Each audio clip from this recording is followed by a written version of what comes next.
Critical Blast, where pop culture gets blasted.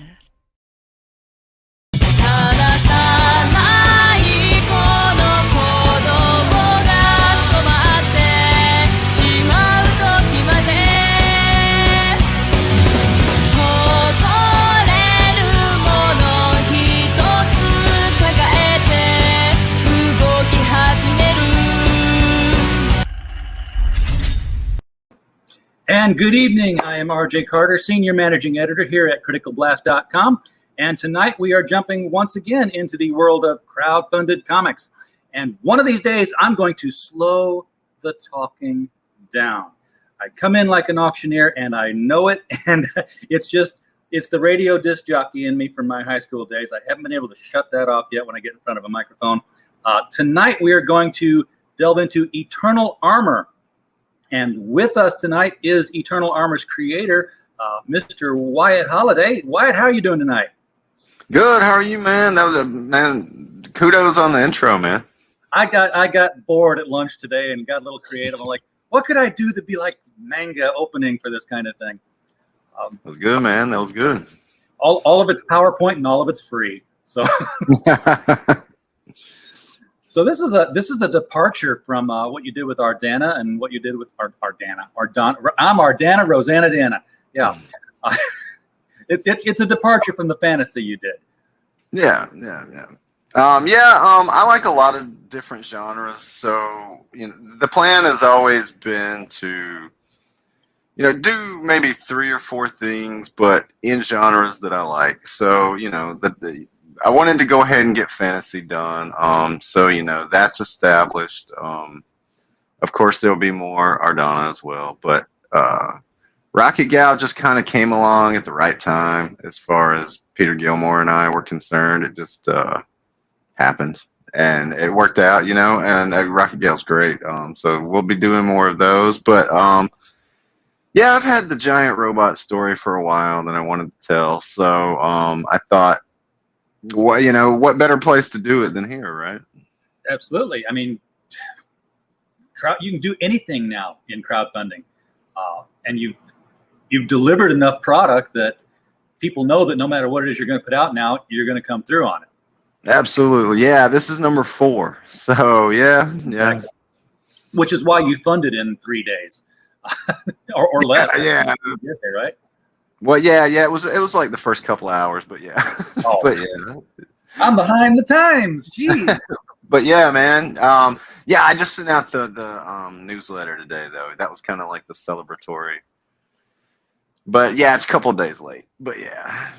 So the thing about having multiple genres like you've got going, though, it removes. I don't know if it's an impediment or if it's a good thing. I know the big word for bad thing. I didn't know the big word for good thing. Because it removes the ability for you to cross over your own properties. Mm-hmm. Which, you don't have to worry, I guess, about, how is this going to impact, the stories of each one if I tried to do that. So Right. It's like, it's totally off the table. There's no way Ardana and Rocket Gal and Eternal Armor could ever coexist in the same space. No, I kind of like it that way. That way I can. What's up, Harrenberg? I kind of built them all to be their self-contained universes anyway, so that everything that happens can happen within the confines of one title, one book. So like later I'm gonna do a superhero book. That's probably next. But once again, that that'll never cross over with Eternal Armor or Ardana unless we did a really crazy you remember that when they do What If Wolverine battled Conan the Barbarian and yes. Stuff like that. Some of the weird stuff Dynamite does. I could see maybe a superhero in Ardana crossing over at some point, but Eternal Armor or Rocket Gal probably not. Have you seen what Dynamite is doing with Red Sonja right now? Yeah. Sonja Versal title. Mm-hmm. Oh, I'm like, okay, I get it, but yeah, I'm too much. Orange Sonya, Blue Sonya. Right. Now I think the one that's kind of like teaming up with a lot of the Golden Age heroes that aren't Marvel or DC. I think that's kind of cool. Yeah, that's cool. They're playing with the whole multiple Earths thing now. And then they're kind of doing the same along the same lines with Vampirella, but it's more like horror type characters. And it's the same writer, so he's basically it's the same story. They're going to come in together. They're all going to be part of it at one point. That shared universe with Dynamite.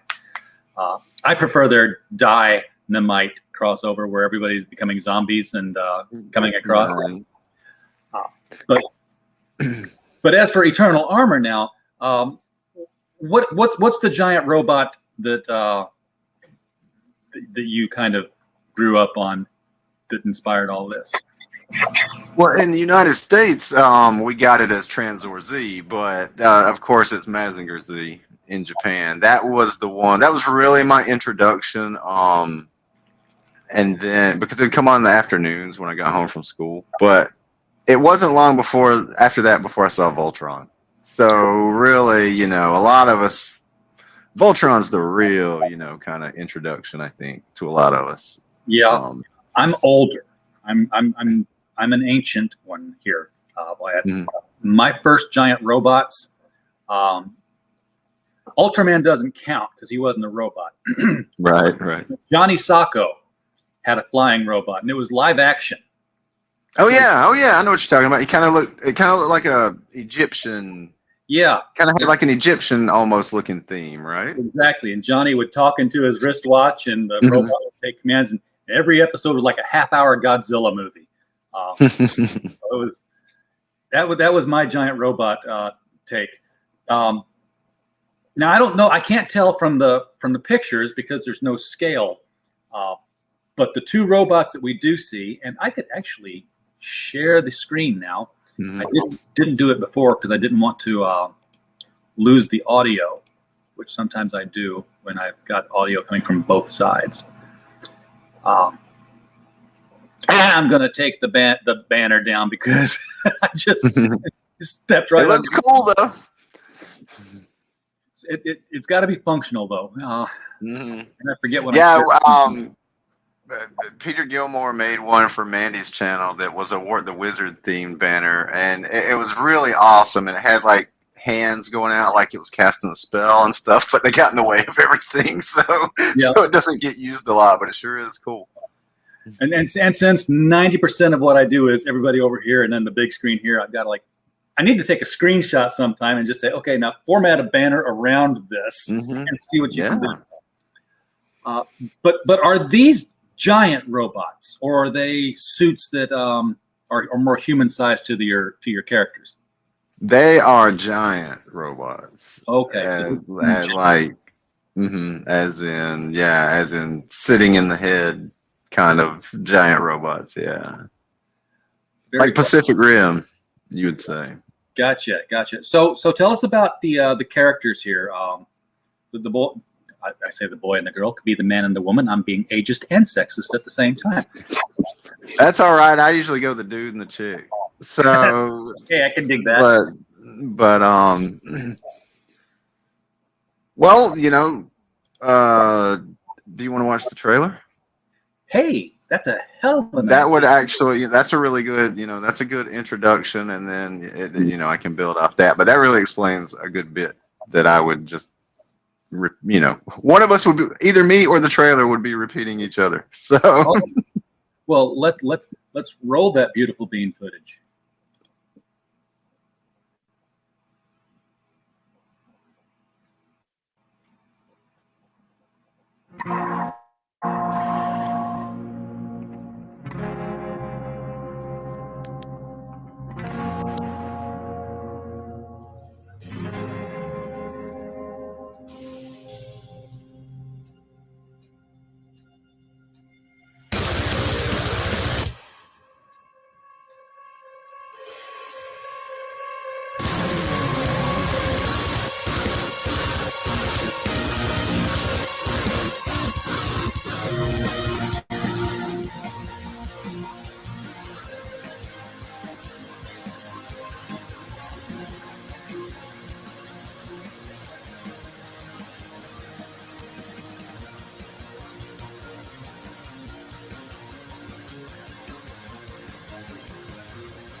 I saw Preston Aceveto's name go by there, and I'm wondering, is he ever going to have time to work on his own books again?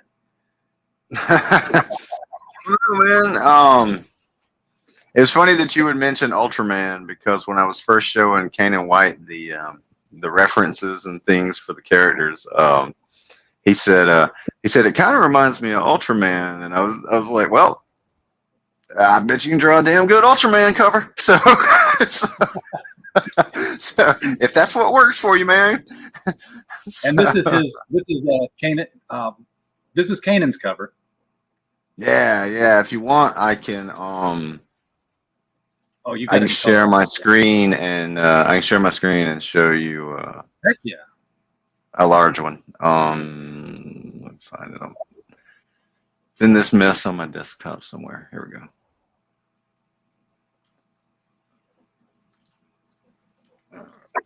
One second.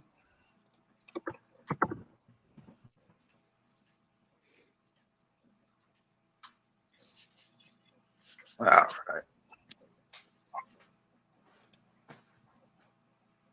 I'll go ahead and give it the full screen treatment there. All right. I'm kind of blind at the moment, so can you see? Oh, yeah, I can see it. Do you need to? Oh no, I just don't look when I just can't see the screen when I share. I can see my screen, but you know what I'm saying. I can't see the screen.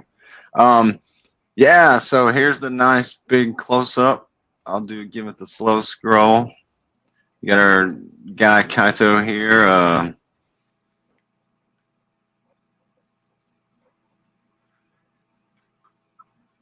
Yeah, this is gorgeous. Ridiculous detail, and there's a lot going on here.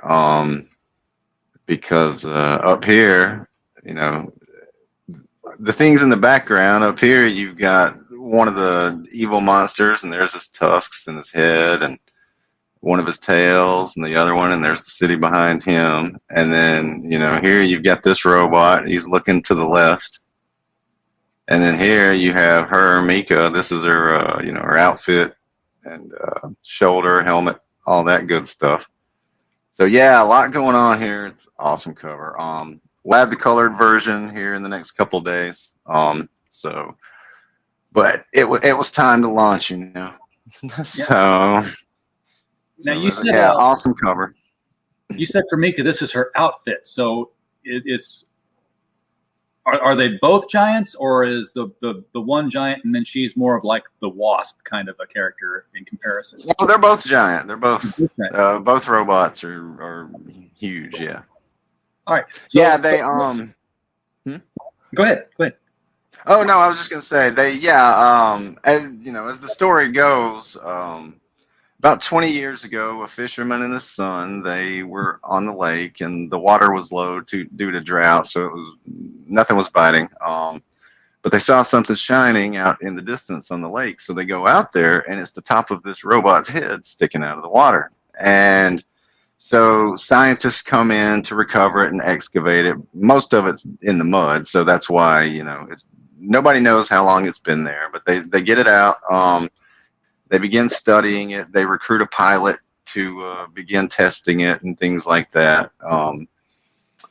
And I'll go in. I don't want to give away too many spoilers on the bad guys, because the good guys are still finding out what they are exactly. But it's safe to refer to them as more like dimensional travelers than aliens. But what they do is, the way they first showed up was it started with a magnetic disturbance, and then it practically becomes a thunderstorm, and then through the lightning is where they send these monsters to Earth. It's not terribly unlike the Bifrost and the Thor movies. So this pilot that had been testing the robot, once the invasion began, of course, that's who they had to call upon to fight these monsters. He destroyed several of them over the weeks, and he played Monster of the Week for a little while, probably. And eventually the big battle came, where the robot was mostly destroyed, and the pilot later died from his wounds suffered in it. So one of our characters here, Kaito, that was his brother. So he was a teenager at this time. We're a good maybe 10, 12 years later. But he was a teenager at that time. So, and then our other character, Mika, her uncle was one of the scientists that was originally studying the robot. So, you know, they were able to use what they learned to build this new one that she has here. So now both of these characters, when the bad guys return, because that was more a scouting party in a way. So now the real battle's coming, and these two have to figure out, you know, where their place is in this war. So basically, what I kind of wanted to do was take giant robot styles of like the 70s, like Mazinger Z, Grendizer, things like that, but put them in more of a war story along the lines of Robotech or Gundam, with some weird sci-fi elements like Captain Harlock. So it's gonna be there's gonna be some weird stuff. It's gonna be, you know, a lot of battles, and like I say, these two have to figure out where their place in all this is gonna be. So kind of Pacific Rim like.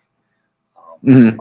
Now, I know that the creatures that come across from the other dimension, they're as big as kaiju, but I don't know if they're kaiju or if they're other armored.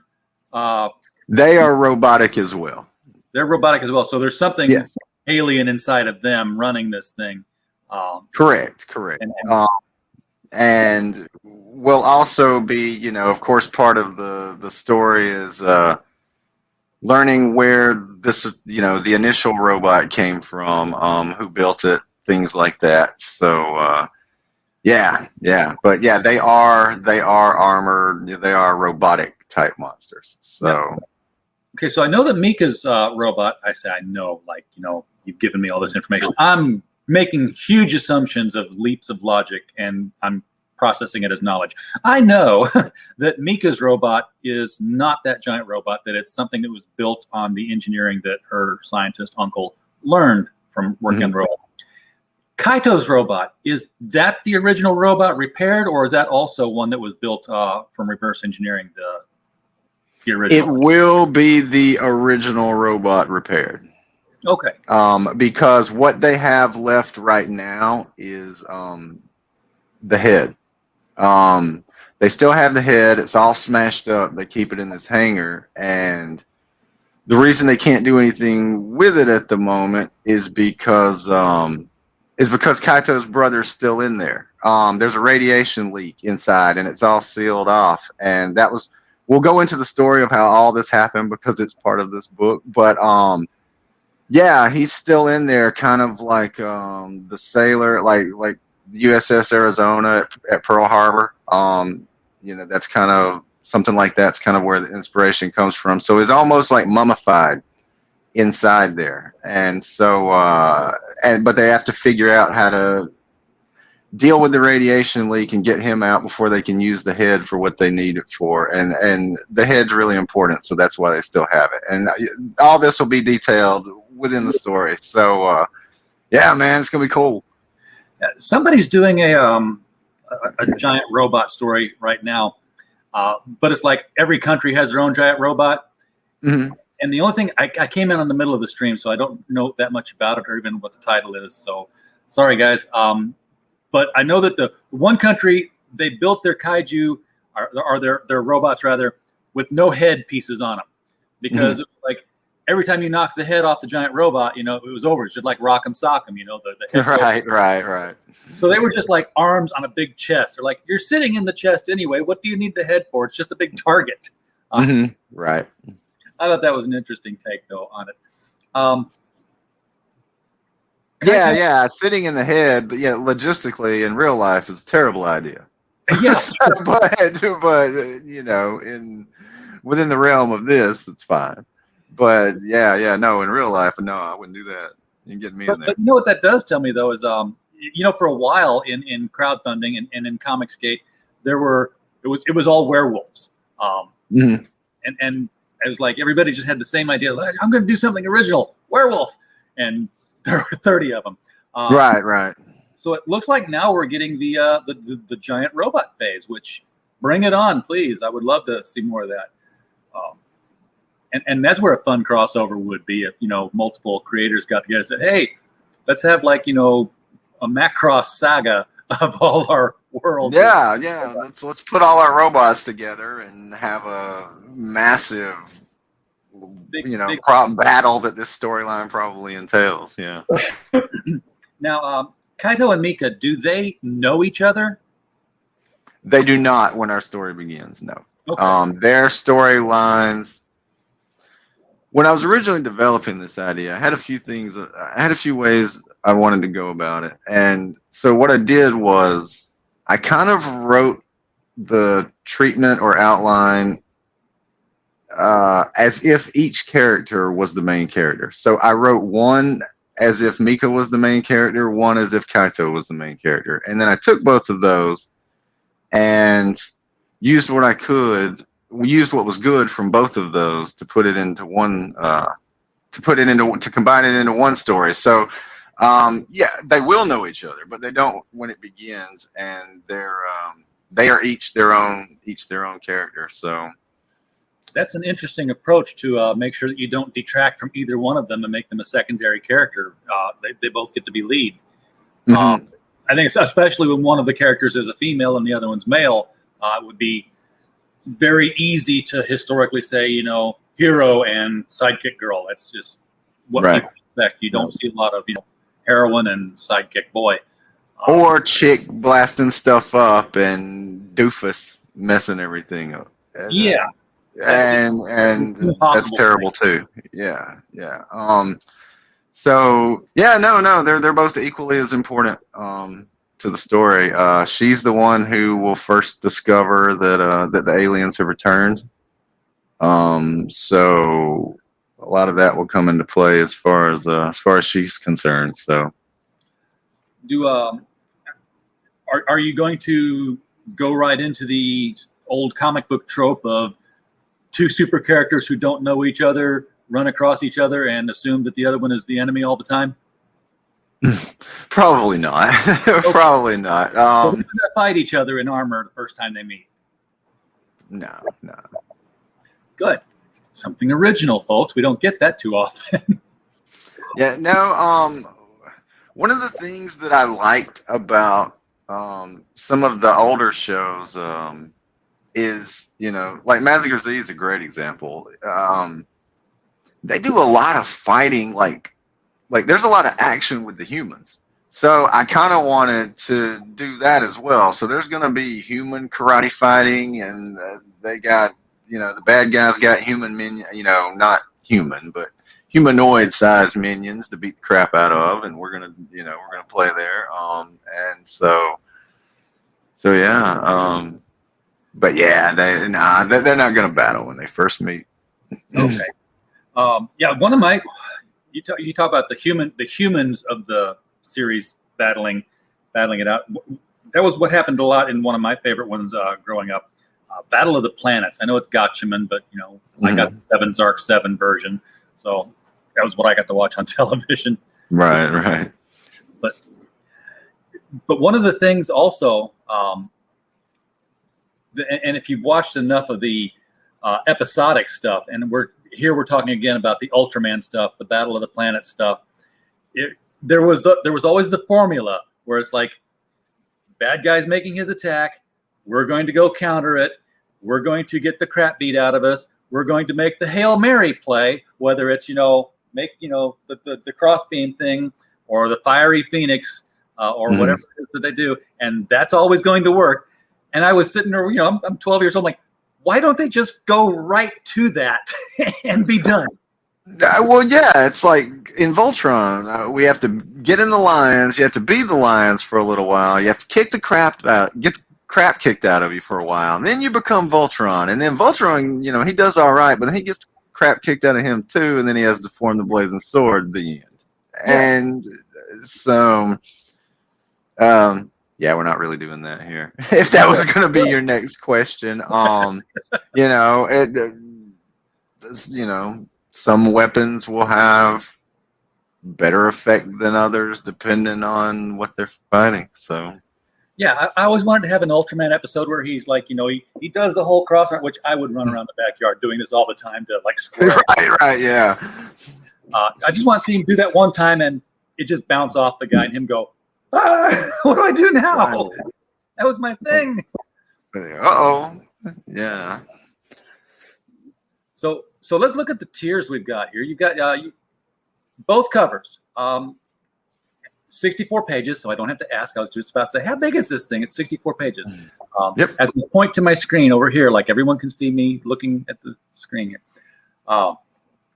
And I have to say this because it seems like I always do, but yeah, man, everything I learned about how to build a campaign page before my first campaign, I learned from John Malin. So I watched some John Malin streams, and I mean, it works, man. Having that in, yeah, like you say, you didn't have to ask how many pages it was. No, he's got the formula down. He knows what's important and what to put up front. Now, this is going to be black and white interior. So, and it looks, I haven't really shown the interiors yet. I'm going down the tiers already, but the interiors look like this. This is very, very manga. In the gray tones. Did you battle any internally about, do I want to make this like a color comic book like Robotech, or do I want to go this gray manga route? I kind of wanted to go the gray route, man. Because if there's enough demand for a color version later, we can always do that. But I kind of wanted it to have that feel of like the source material where a lot of cool anime would originally come from. Yeah. To me, it's kind of a thematic effect. So no, I kind of always wanted it to be grayscale. It makes it feel very organically manga, like like, oh, he's reprinting a manga from something. And I've always wondered, this would be a colorist question, is it more difficult to color something where you're dealing with so much monotone than it is to use colors? Because the contrast, you've got to be very aware of shading and everything. Whereas, if something's red, something's blue, obviously you can tell the difference apart from Yeah. Coloring wise, man, I don't know. My coloring skills are. Yeah, my crayon box has 16 in it, and anything beyond that, and I'm already told, that I don't see all the colors that there are. Just like, go get my red blouse. I come back with the cranberry one, which apparently is not red. And I'm told it's cranberry. Don't get that one. Yeah, man. As far as man, there's red, blue, green, orange, and stuff like that, man. That's about all I got. That's it. Now, did you consider? You knew you were going to do a manga style. It was going to be a manga story. Are you printing it in Western reading order, by which page we're going to read left to right? Yes, it is presented like an American comic, like Battle Maiden Knuckle Bomb is. Okay, very cool. So it's not going to be like read it. It's not going to be like read it forwarded page wise, but read it backwards panel wise, because that's apparently not a good thing to do with your comic book. Yeah, no. Consider, I like the manga style, but I didn't really want to go the true manga route with it, so to speak. Most of our audience, American audience, expects a comic to read, in the Western way. So I think, once again, that's something that could be done later. But for something like that, man, you have to rearrange panels and all that, man. Yeah, you would. I was about to suggest that you could, if you do a compendium later on where it's thick enough, you could say, hey, I'm going to go real manga on this because it's going to be like 240 pages, and even have it like the digest manga sized and run it backwards. But again, you've got a lot of panel work to do. to Yeah. change the order of events. And Yeah. You have to change it all, man. Yeah, it's not just a matter of lettering. Yeah. you just horizontal flip, and then you re-letter. As long as there's no signs in the background, then you have to work with them. But Right. so I kind of skipped down to there because I did want to see the interior. Well, that's cool, man. Now, what I Yeah, did man. notice, what I did notice doing that is, like, hey, here's the cover, here's the interiors. We've passed all the tiers already, which is telling me that you kept it simple. Yeah. Oh yeah, I wanted to keep it pretty simple. You know, my very first campaign, I had the bright idea to have 4 covers. Well, won't be doing that again. So, yeah, no, I just wanted to keep it kind of simple this time because there's so much cool extra stuff you can pick up. So I figure why not keep the perks themselves simple? Because you have people who just want the book. You have people who, you know, want 2 covers if you have 2 covers, and then you have people that want all the stuff. Yes. So, you know, as you know, we're still going to have stretch goals like normal, you know, but you know. That's different though. But you know, there's not the hey, we got the lunchbox, we got the T-shirt, we got the magnetic closure box. You know, we've got the cosplay as a giant robot deal. Because people go nuts with their campaigns. Everybody assumes, you know, because they've spent so much time with their character in developing this, that they love it like it's already a franchise. They love it like they're putting out, you know, like their crowdfunder number 1 is Batman number 650. So of course everybody wants action figures and T-shirts and baseball caps and animated tapes and everything else. Right. And everybody else is like, I don't even know who this is. Let me read your book first. Yep. So if you want both covers, $50, 128 pages total. You're only going to read one of them, but you're going to look at both covers. They look pretty. July 2021 shipping. That's around the corner here, man. And you're just now getting into the campaign. What's the deal here? You got time travel involved with this or something? We've been working on this a while. Okay. Working on a campaign. That's unheard of. Yeah, I've been, I don't know, we've probably been working on it. I myself been working on it for a couple of years, but as far as building everything and the writing and stuff, but art wise, we started designing the characters probably about a year ago. Okay. So yeah, we're moving along. You know, I always for a while, you know, I'd get distracted and, you know, find another job I needed to hire him for, like a Ardonna trading card or something, because it's the same artist. Hang on. Full screen. Oh my God, that's gorgeous. So that's an 11 by 17 print somewhere too, right? No, just the trading card, I'm afraid. There is a really I don't have the print in here, but there is a really, well, maybe, wait, do I? I don't think I do, but oh yeah. Oh yeah. Yeah, that's sweet. Because that and the map were the 2 that came with it. Is that still in demand? No, I had to close it. Okay. I'm afraid. Yeah. When fulfillment started,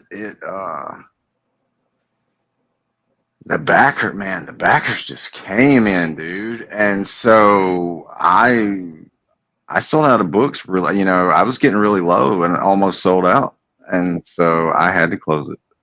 So didn't see that, you know, I mean, I saw a little bump coming and I was prepared for it, but I really, you know. You wanted to have something for conventions should they ever appear again.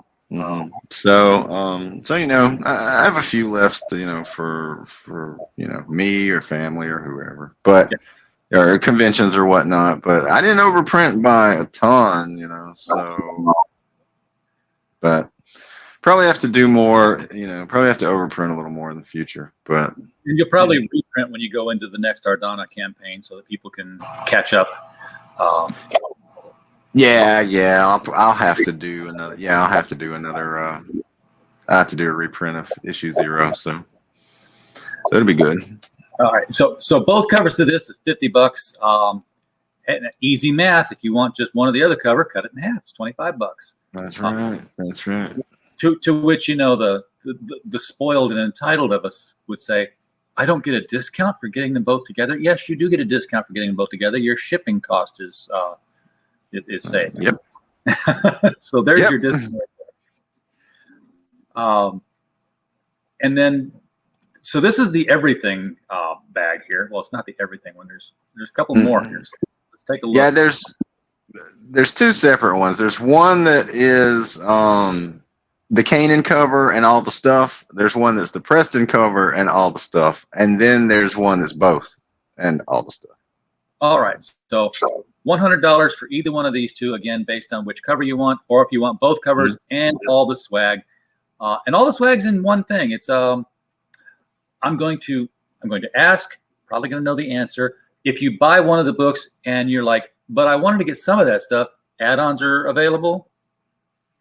Yes. Yep. Knew it. Yes. Everyone. Also, I need to add a perk that is a book and a T-shirt. I don't have that on there right now because I know some people want that. I still need to get that added. But so, or maybe both books and a T-shirt. Yeah. But right now they could get the book, and then at checkout they could add the T-shirt on. Yeah, that's correct. Yeah. So it's not necessary to have the perk. You can always be promoted at the end there.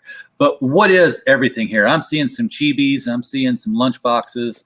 Man, if you could scroll down just past the art page, past the internal pages, we'll get a better shot. Yeah, we'll get a little better view.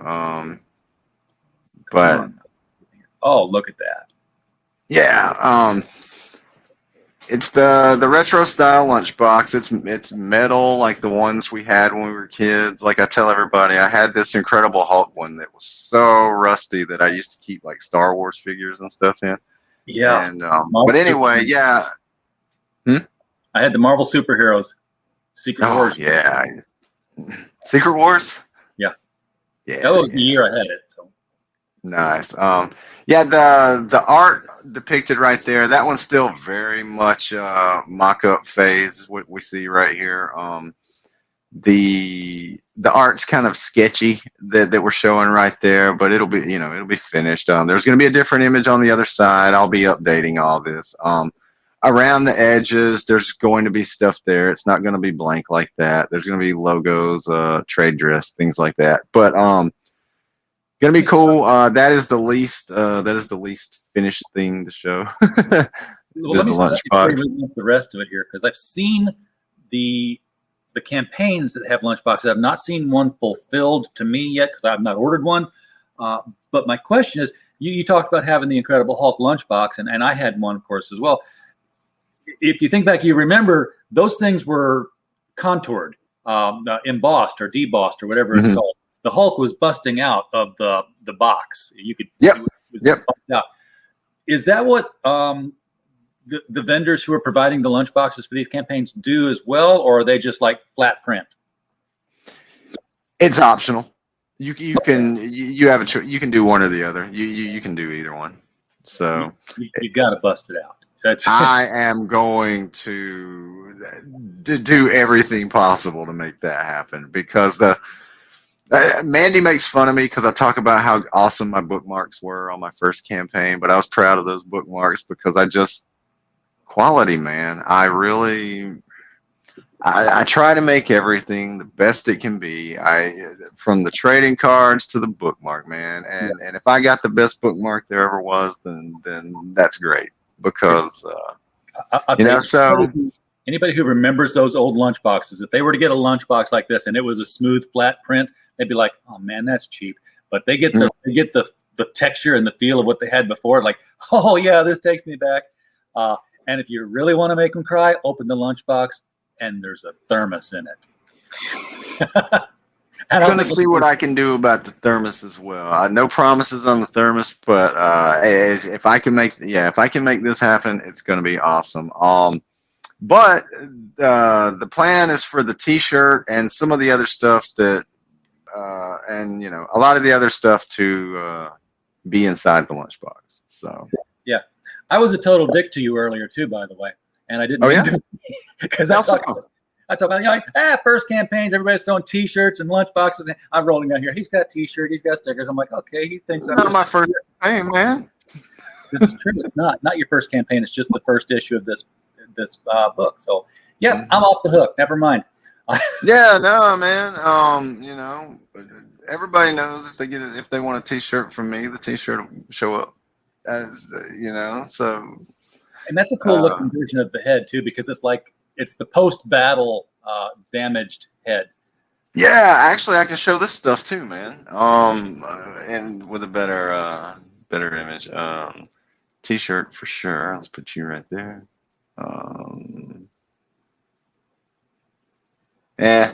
Lunchbox won't be all that impressive at this very moment due to the fact that the art's not even the art's not complete yet. But sure, you just started. I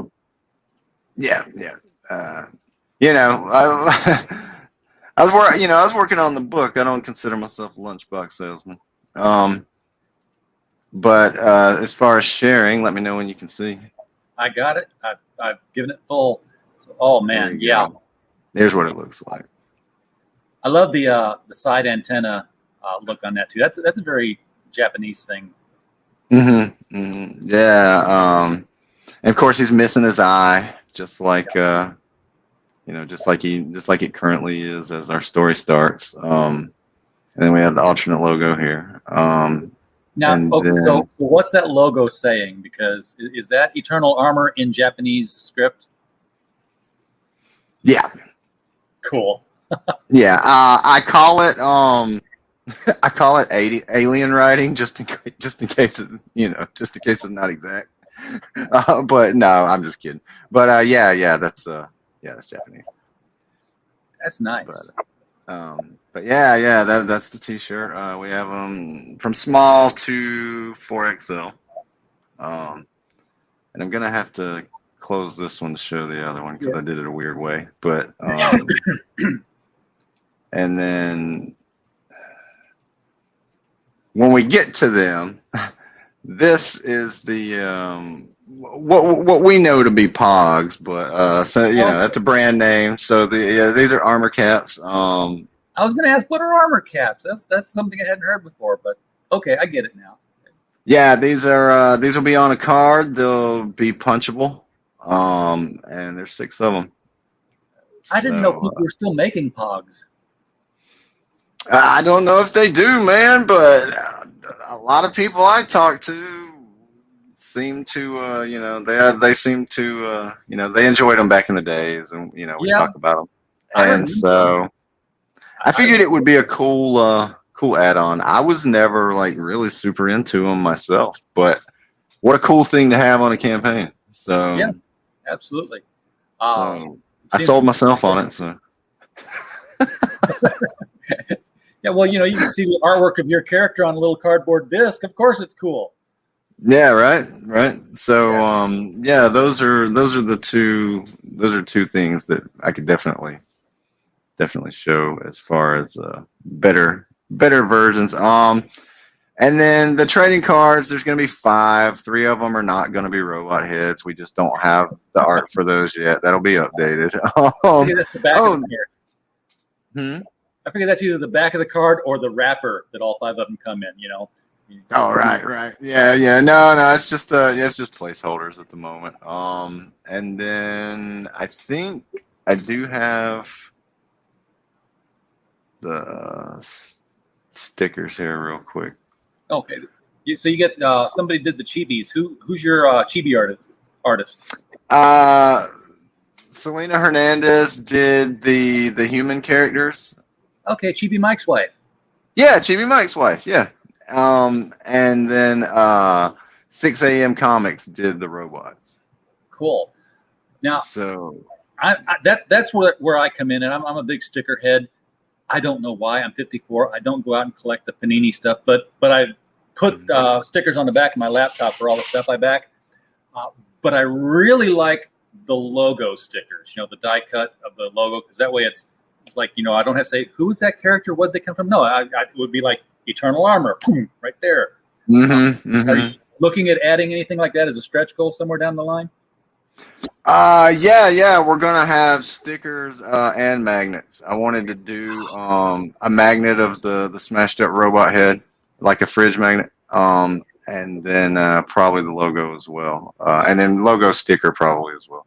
Sticker mule is your friend. 100%, man. And of course, while you're there shopping at Sticker Mule, get yourself the acrylic Titacs of like the damaged robot head or something. Yeah. The Put that onto a jacket. You put it on any jacket, not like an iron-on patch where you put it there and it's there. yeah, man, those stickers are good, dude. I got the first Ardonna campaign. I had some stickers on that, and that's where I got them, and they were good, man. So very happy. And so, since you've ordered them, I'm sure that they've been bombarding you with emails about I don't really need those things, but damn, I can't afford not to buy them at the price they're offering. I know, dude. I know. I got some of the hot sauce actually, but Shane Davis beat me to drinking it on stream. I was actually planning it, and Mandy was trying to talk me into it. I was like, whatever, yeah, I'll do it. That's where I got these bags I was showing you before the stream started. Oh, nice. So these are the stickers of the two human characters, and then should be this one. Yep. And there's 6 a.m. He's going to have the biggest collage of Comicscape characters by the time he's done, because I think he just adds them every time. Man, are you talking about the one where they're all going to get Spidey? I think so. I've seen the one where he just keeps adding to this big battle scene. Yes. Yeah, it's and they're all leaping into action. Yes. I remember when that thing was about 15 characters, and because I remember when Ardonna got added. I think Rocket Gal might be on there, probably is, but yeah, man. And then those two prints are really nice. I've shown those. Those were promotional art that those were some of the first promotional art we did, because I wanted to kind of do something like almost like a painted retro movie poster look, like you would see in the theater for something that was coming soon or whatever. And I thought that kind of style would be cool for it. So, and the background makes sense now too, that you've mentioned, that the lightning, the bad guys come on the lightning, so to speak. Mm-hmm. When there's a storm, they'd be vigilant like this. Mm-hmm. And it says two prints. Does that mean that? Well, I could have just scrolled up and looked. You get both prints. If you order it, they're both coming. So this is a side by side. Correct. Yeah. Size of the prints.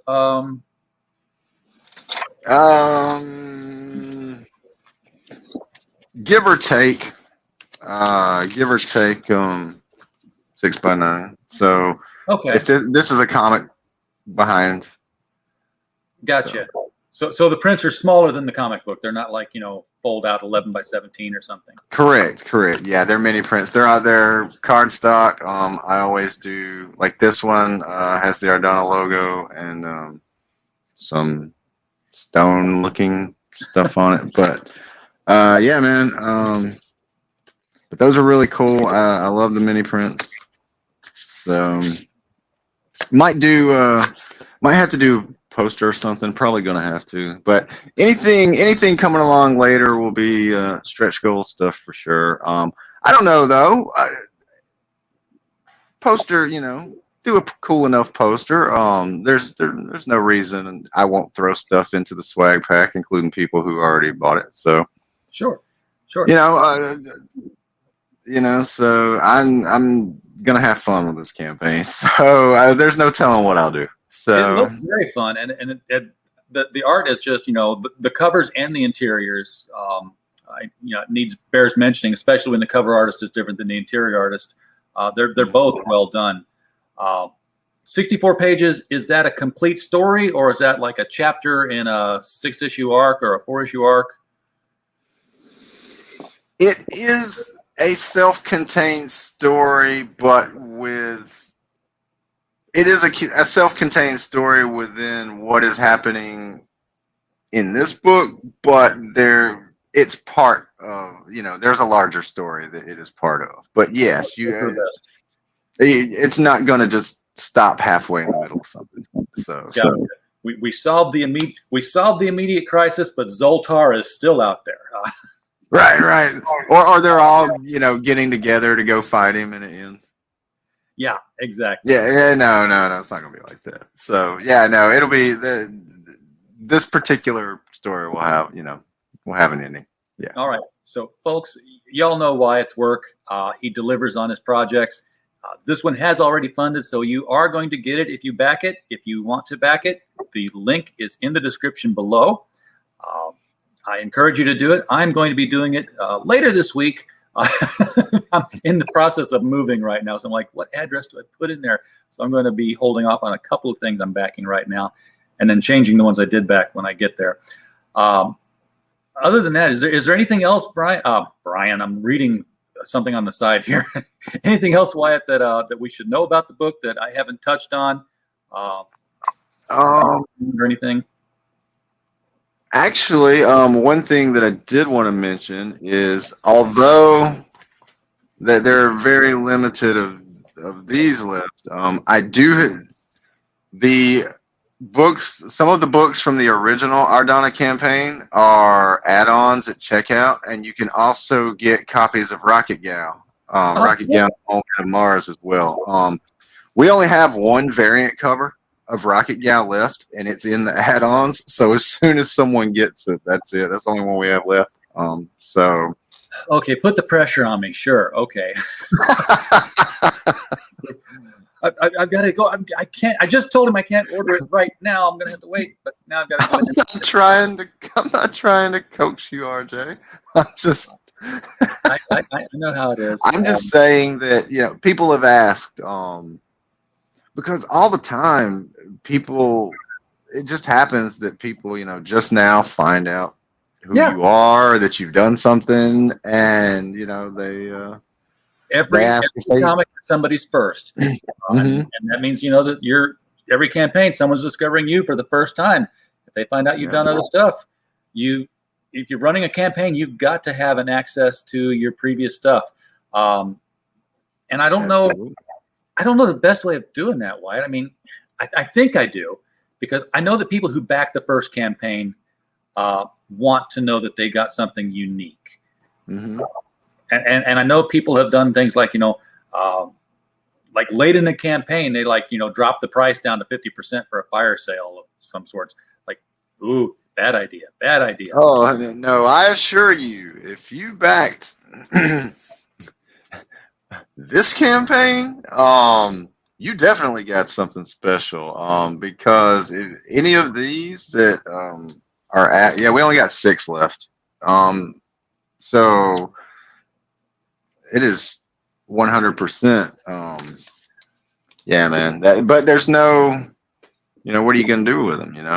Exactly. So, but I guess if you go to issue 2 of anything, and you want people to know what happened in issue 1, you need to have a reprint version, and it has to be specifically distinct from that original one. Like, you did Chromium on number 1, never do Chromium again, or have it stamped across there onto a second printing, so that it's different from the one that people paid the premium price for. Oh yeah, absolutely. These are the same book. Yeah, with different covers. But I mean, this was this was the original campaign, and this was the recent campaign, because this had to be the reprint due to the fact that, you know, once we were doing Rocket Gal, people didn't know I had done anything before that. Yeah. I'm looking at the artwork one last time here, and you know, I've looked at the covers, I've looked at the interiors. I'm going to come all the way down to here because I don't know who drew your character designs here, because they didn't appear on the covers.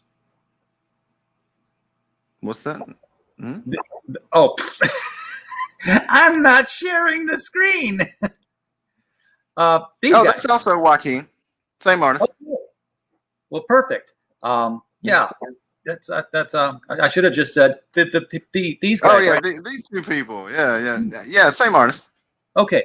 A lot of the stuff, it's the same way I do a lot of designs for my books. I do some really terrible sketches, and then, you know, I usually design this stuff myself, and it looks really bad, and then then the artist and I talk about it, and I'm like, okay, take this but make it cool.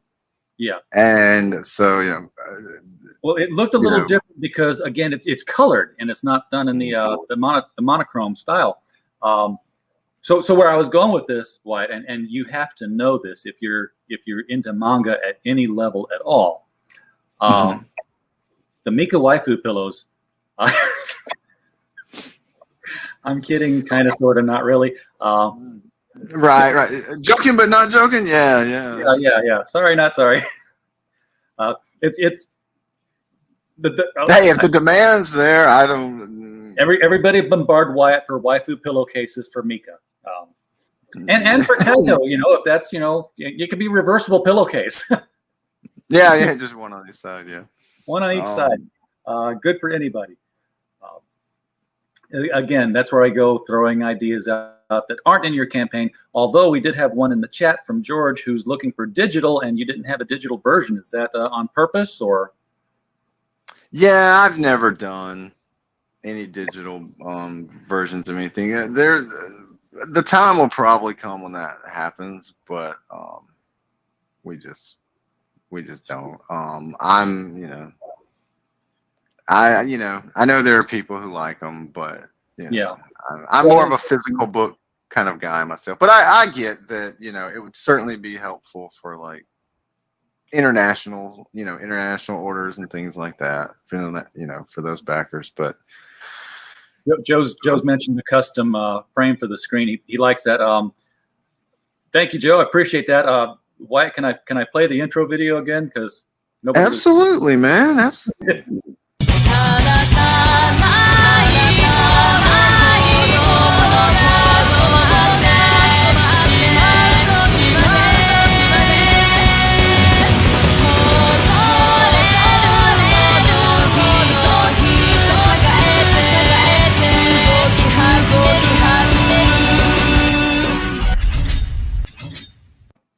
I just had fun with that, so I love it, man. Yeah, that's great. I don't want to get in the habit of doing that all the time, and as I say that, I know that that's what's going to happen. I'm going to be going from like thumbnails to videos. We'll just do video intros for everybody. I have nothing better to do with my day. It's a good one, man. It's a good one, man. I got lucky. I had good artwork. I had good art to work with. That was what made it good. If I had to do it myself, it would suck. And it would have been very arduous to put together. But again, Joaquin provided such. Did he do the logo? Yeah. I don't. People don't talk about their logos that much.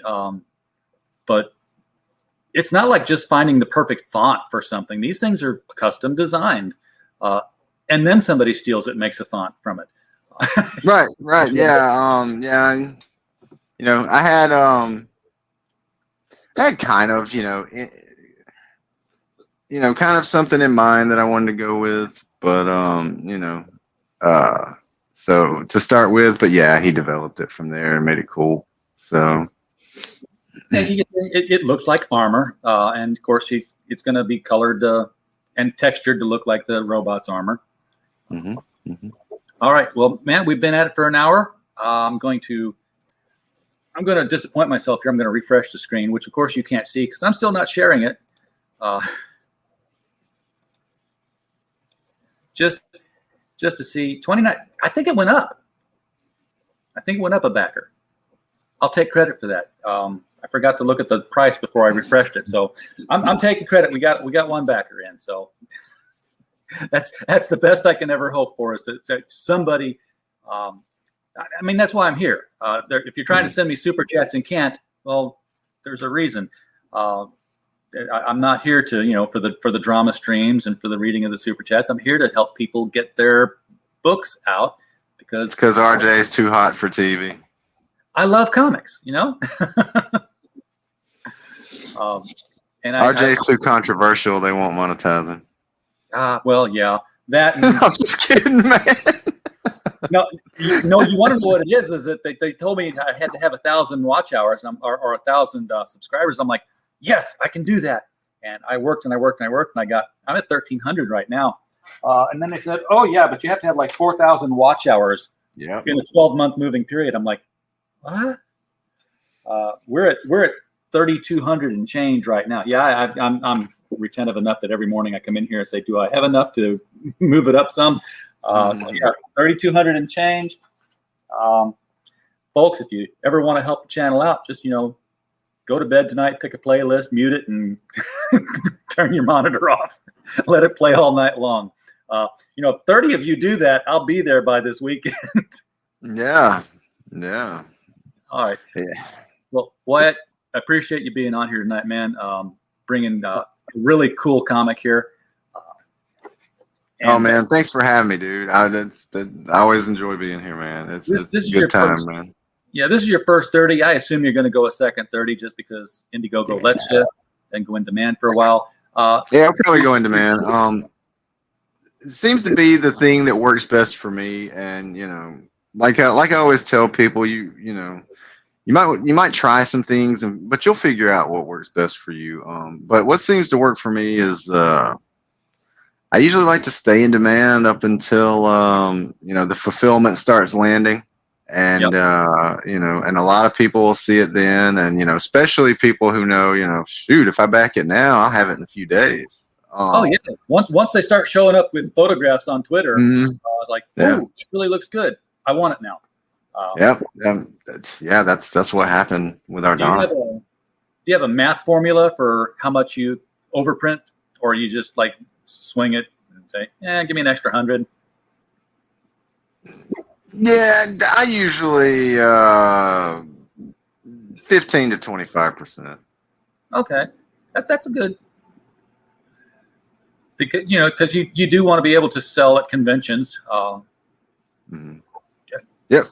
And, if you ever happen again, San Diego got canceled again. Oh yeah, I saw that. Yeah. And it's wasn't even scheduled for till later in the year. They just said no, we're not doing it. Wow. I bet that's going to happen to almost everything for the rest of the year again. Anyhow, thanks for coming on, man. Appreciate it. Looks like a great book, folks. Thank you, man. Glad you came and watched and participated. Thank you to everybody who backed. We don't have a show if you don't show up. And as always, we